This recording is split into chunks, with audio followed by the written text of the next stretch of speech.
I think one of the things that's really interesting when we think about this whole conversation around self-doubt is really starting to pay attention to where it's playing out for us. And I think one of the best ways to start to do this is to really connect in with some of the self-talk. I think the beauty fee about all of this is what we know from our experience of working with hundreds of women in the Acts of Confidence program is this tends to play out every day. Not all day, but there will always be moments every day or at least every week where perhaps we feel like, maybe we're not showing up the way we'd like to, or there's an opportunity to speak up. And for whatever reason, there's stories we're telling ourselves that's keeping us small. Yeah, I think it's really fascinating, and it's worth getting curious and starting to appreciate what's going on for me here. Where am I starting to notice that self-talk, notice the times when it's not going, I start to second guess myself. I think I could contribute something, or I'd like to say something, and yet something's holding me back. At the same time, just as I'd like to do something, there's an equal pull to not do it because it feels risky, because it feels as though something might go wrong. I might say the wrong thing. I might be embarrassed. I might get some judgment from people around me. So it's really good to just start to tune in and notice those moments, because that's the first step in starting to deal with this whole topic of self-doubt and inner critic. Yeah, and when we do that, we want to hold ourselves with compassion, because we know that the way we talk to ourselves, our inner dialogue or our inner critic, can be pretty damn nasty at times. You won't cut it, you're not good enough. Who do you think you are? People will think you're arrogant. Like, there is all this language that swirls around our head. Now, I know from my own experience, the cost of doing that, what I had to do in order to kind of silence that inner critic, to silence that self-doubt, was work my butt off, right? Like, know every answer to every question, dot every I, cross every T, prepare for everything. And so, work hard, know your stuff. The problem is that that's almost impossible now, Fee, when we think about the world we live in, the volume of information we're expected to process and be across, and then all the information that's out there that we're not even aware of, so can't be across. This environment makes it really difficult for the old strategies that may have worked, right? They may have worked, 5-10 years ago, but certainly now they don't work, or at least they're super unsustainable and actually not a really good use of time anyway. And here's the thing. We're all trying to make sure that we do get it right, that we are seen as being competent, we are seen as being, worthwhile and able to really contribute to our organization. So the intention here is good. Again, treat yourself with compassion and understand that what you're trying to do is actually a worthwhile thing, and being able to start to distinguish where is it useful and where am I actually overdoing it. Because as you say, Kate, this is just not sustainable. There is no way we can do the volume of work that we're all expected to do, that we can, achieve what our organization, what our leaders are looking for, and that we can do it in a way that means we know everything. It's just simply impossible in a world where new information is literally being created moment by moment. So starting to think about where can I actually not have to be that 100%, that achieve that perfectionism, is a really cool way to start unpacking and thinking about how is this self-doubt getting in the way of achieving what I want to. Yeah, and I think that brings us on to a really good point, right? Which is, if you're investing time and energy in knowing all the information and being able to answer every possible question, every question that anyone could ever ask us, if you're investing time in that, then what are you not doing? Where are you not spending time, right? Maybe you're not spending time with your people, coaching and mentoring them so that they're able to take on more work. You're able to delegate more. Maybe you're not spending time building brand and profile and relationships with stakeholders, right? What is this costing you? Apart from, what we would say is the self-care stuff, right? The energy, the exhaustion, the frustration, the confidence, like all of those things are huge. But equally, when we start to come across to the other side of the coin, it's costing you time, not just time that you're ruminating and questioning yourself and, reviewing and reviewing again and updating, right? It's not just about that time. It's also time in terms of progression opportunities, because if you're not investing time in the other things that matter, the stakeholder management, right? Being visible, building brand. You're not investing time in learning new skill, capability, experience, putting your hand up for the project that maybe you don't think you're ready for, but actually would be an incredible use or an incredible opportunity to build skill and capability that's going to progress your career. Then, you're getting further and further behind, because we've got these unrealistic benchmarks or beliefs, assumptions, and needs in terms of what needs to be present in order for us to show up without that self-doubt. Yeah. It's very often our own expectations of ourselves are unrealistic. So we've decided the benchmark's up here. Nobody else is thinking it needs to be that high. It's just in our heads, we've said that's what it needs to be. And of course, when we've got that very high benchmark, it's very easy for that voice of self-doubt to keep going, well, you haven't done it that well, or you haven't got it to that level, or you're not going to deliver to the standard you could do. And so there's lots of very valid reasons why the inner critic is going on and giving us this self-talk. However, it is hugely costly. And the more we start to get in touch with the cost of it, the more we start to appreciate that, we are able to potentially do something different. And I think that's why it's really worth digging into this and understanding some of these costs. Yeah, I think the one, I've touched on relationships already, but I think the piece I really want to orientate to is connecting this with promotions, progression, and salary increases, right? Because to my point earlier, if we're spending so much time dotting every I, crossing every T, making sure everything is perfect, right? And we talk a lot about perfectionism in our work, then we're not putting our hand up for opportunities that could fast track our progression opportunities or could give us exposure to particular stakeholders, build relationships with them. So they've got proximity of who we are, what we know, the value we bring, and the problems we solve. And so there is really clear, distinct costs of this. And to really think about that for yourself, not just the personal stuff, right? Not just the energy, the exhaustion, the frustration, which from our perspective, in and of itself, is worthwhile doing something about this, right? Starting to reframe your relationship with your inner critic and self-doubt. That in of itself is valuable, because we know how insidious that can be, and the compounding impact that level of self-talk, that negative self-talk. Think about it, if we were doing it, if we were talking to other people, right, our direct reports or our colleagues in that way, we could quite possibly be up on bullying, right? Bullying claims. So thinking about that, the cost of that is really huge, right? Interpersonally and personally, self-care, all that. But there are really tangible, clear costs that when we think about you and your career goals, this is a massive roadblock.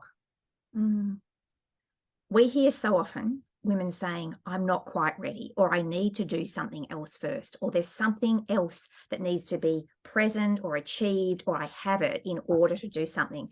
And the truth is that is rarely accurate. In our heads, the self-doubt, that inner critic, is very harsh and is telling us all the reasons why we can't. And that will often hold us back from really good opportunities. We constantly have, and I'm thinking of the last round of Acts of Confidence program, people coming through who say, I would never apply for that role had I not done the program. And guess what? I got it. And they told me that I was actually one of the best candidates that they had. I was there thinking I couldn't do it, but actually the feedback was I was more than capable. The same thing with pay rises. It's not uncommon for people to really get a huge pay rise once they realize the value of what it is they've got to contribute, and they're willing to articulate and share that and hold that in a way that's really constructive and lands well with their organization. So I think it's useful to dig in then with this self-doubt. One of the things is to spotlight it and recognize it, become aware of it, notice it. And that in and of itself can be, for some people, enough to be able to start to drive sustainable behavior change. But I think that it's worth starting to dig into what's really going on for people, right? When this self-doubt comes on. And for us, we're always talking about uncertainty and fear.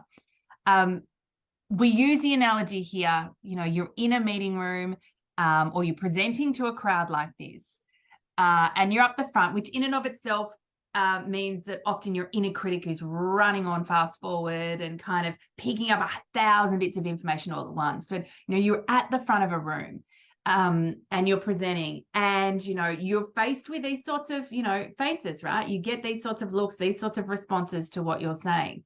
And it's really easy in that moment to have your brain run on fast forward with, even if they're not speaking. I think this one's really interesting, right? Even if they're not speaking, we're like, what's that look mean? Particularly if two people look to each other and it's a particular stakeholder and you know that maybe they're not a huge supporter of yours. And so what's really going on is in that moment, unless someone is talking to you and challenging you, in which case you've got a little bit more certainty, but in that moment, we're not really clear about what's going on. All we know is that there is a threat, right? Someone disagrees with me. Someone thinks I'm wrong. Maybe I'm speaking out of place. I don't have permission to say this. Now, there's a million different things that can really be present for us in that moment. And that's when the what if spiral happens. What if, right? Our brain operates so much faster than any rational conversation that we could possibly have with that room.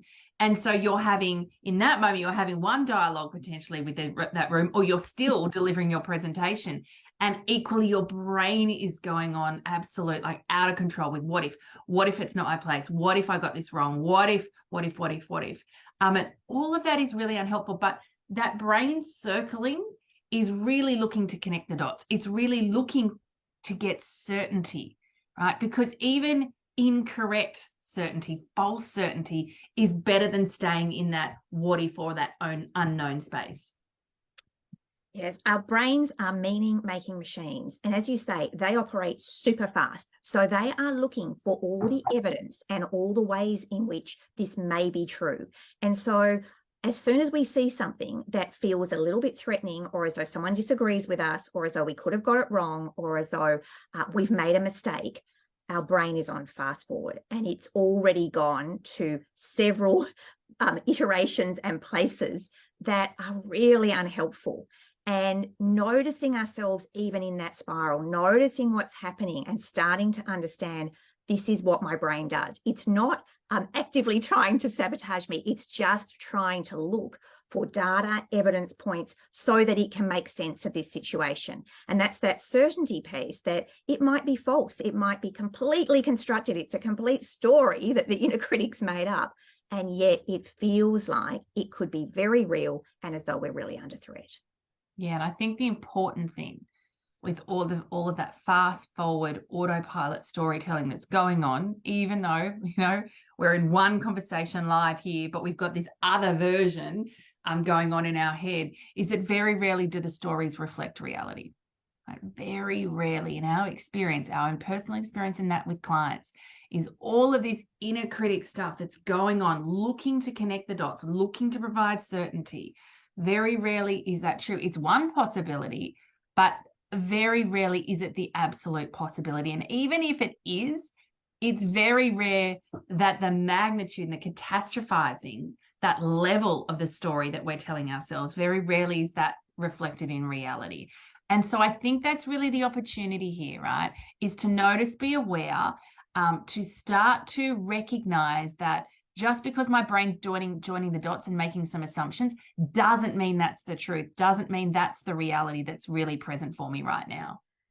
One of the central pieces of our work, and certainly came through all the research we did when we were writing the book and when we designed the program, is this, that the act of confidence comes before the feeling of confidence. And this is really counterintuitive because most of us are waiting to feel 100% or 150% confident before we take any action. And so to start to reframe that and to think about what's the one small action I can take, even when I don't feel 100% confident, is incredibly powerful. And we've seen time and time again, women who've been prepared to take that one small step really start to change the dynamic and this relationship with the inner critic. Yeah, and I think one of our good friends, client originally, but now is an Acts of Confidence alumni, supports all our program participants. So she comes in and now works with us on the Acts of Confidence program, Sky. She was part of the inaugural program. Her acts of confidence journey has been quite incredible, right? She talks about confidence in my professional life had deteriorated. I was amazed how quickly I've regained my confidence through committing to small acts of confidence. So exactly what you're talking about.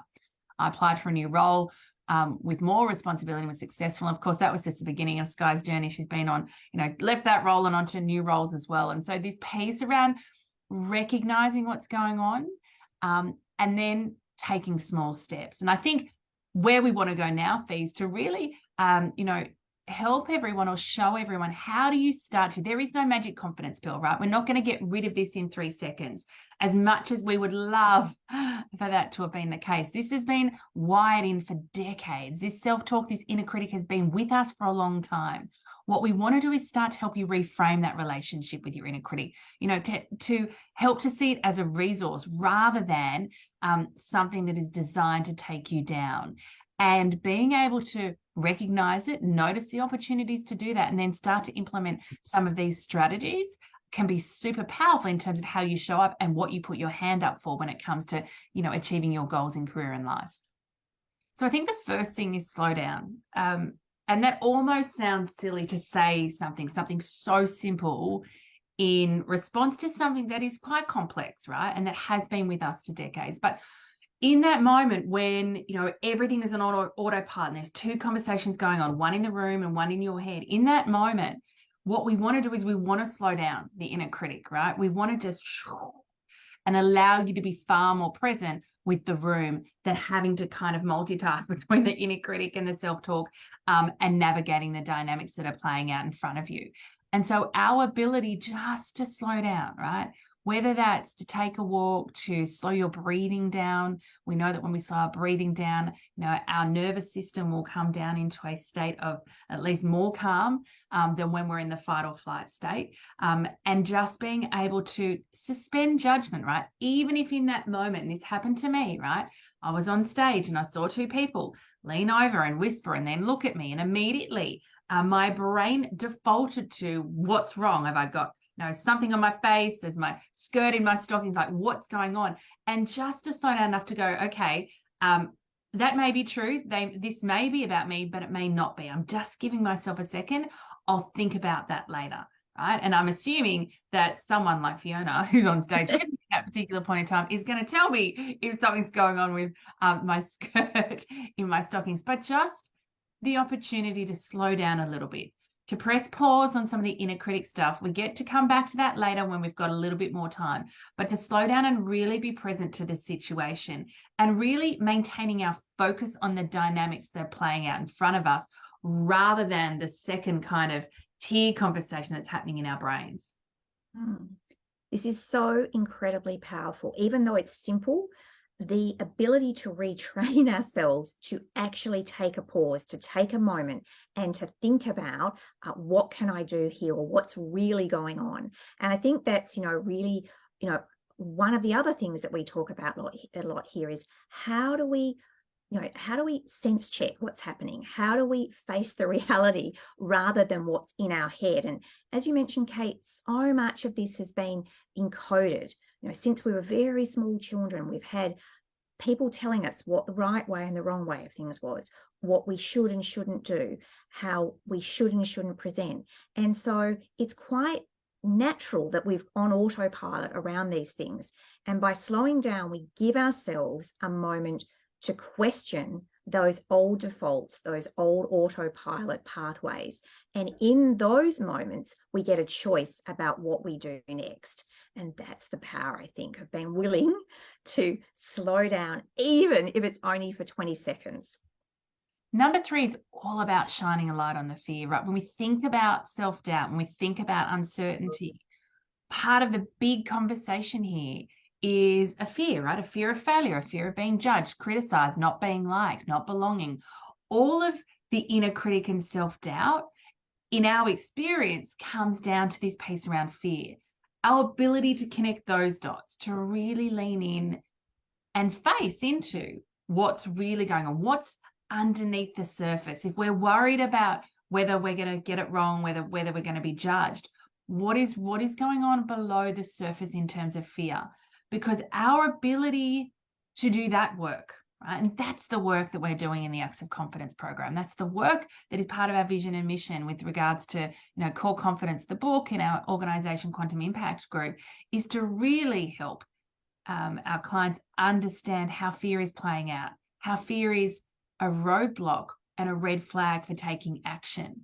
And when we get to do this work, when we can actually see it for what it is, and then when we can reality check it, when we can right size it, which is often part of the most powerful piece here, right? Because our fears often get totally out of kilter, right? They grow and they grow and they grow, and this gets worse if we ruminate out of it and about the issues. They grow, and immediately they're out of proportion. So our ability to not just shine a light on the fear, but then to be able to right size it is so powerful here. Yeah, I think it's really helpful to understand it's normal and natural. What's happening in that evolution, the escalation of the fear is really normal, because our brains are so powerful and make so many connections. They've already decided, if I get criticized, or if someone disagrees with me, oh, that means I'm incompetent, or I'm stupid, or oh my God, I might lose my job. Like, those are the kind of things that are sitting underneath. And so those stories are completely out of proportion to what's really happening. And this is where being able to right size the story and actually sense check what's happening here. What's actually going on? Yes, I said something, and yes, someone else disagreed with me, or maybe asked a question that means they don't necessarily think I've answered this correctly, or I've given the right information. That's not necessarily about someone taking me down. It's not necessarily about me being incompetent or not knowing. It may just be that actually they've got a valid point and they're asking a question, and rather than needing to get defensive and protect myself and, my data or my presentation or my whatever I'm sharing, I've actually got an opportunity to just stay with that moment. And that's the slowing down. So I can start to go, oh, okay, well, that's a different perspective. That's a different piece of information here. And rather than escalating into something terrifying, I can start to right size it and really go, oh, there's something else for me to look at here.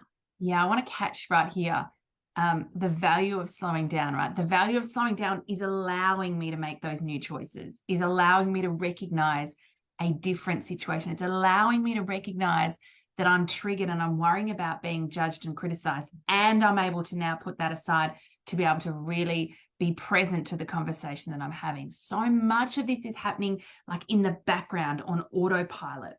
And our ability to be present, our ability to slow this all down allows us to be able just to press pause, right? On that whole other conversation. We can go home and have that, right? We can go off and ruminate it for an hour afterwards.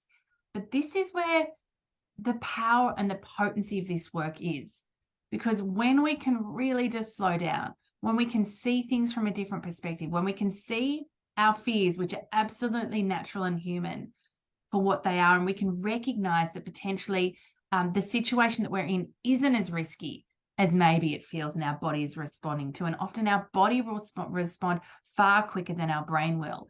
And so when we can just slow down and recognize that and just make small different choices, that's why we talk about small acts of confidence, because rather than shutting down, rather than defending, right, I'm able to stay really present, curious, and open to the dialogue that I'm having within the room at that very point in time, knowing that I can go and I can, reflect and criticize myself and do all of that stuff. But here's what's so powerful is that once we start to master some of these habits to support us here, very rarely will we go away and re-prosecute ourselves, at least to the same level that we would do when we're in, that kind of fight, flight, challenging dynamic.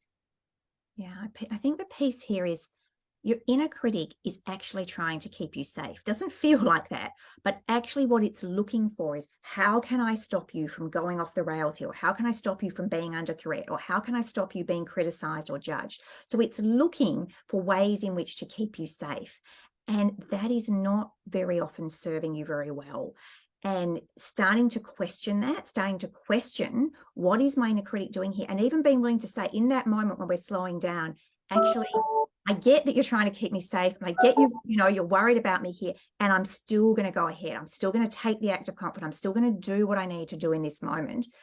And I can maybe investigate later and I can look at this in more detail, but just being willing to start to see that acknowledge what the inner critic's doing, and then choose the action that's going to be most useful in that moment is incredibly powerful. And I can't, so many women have told us just that one thing has changed the way they show up and the way they engage in their organizations, at home, in community, in all sorts of places.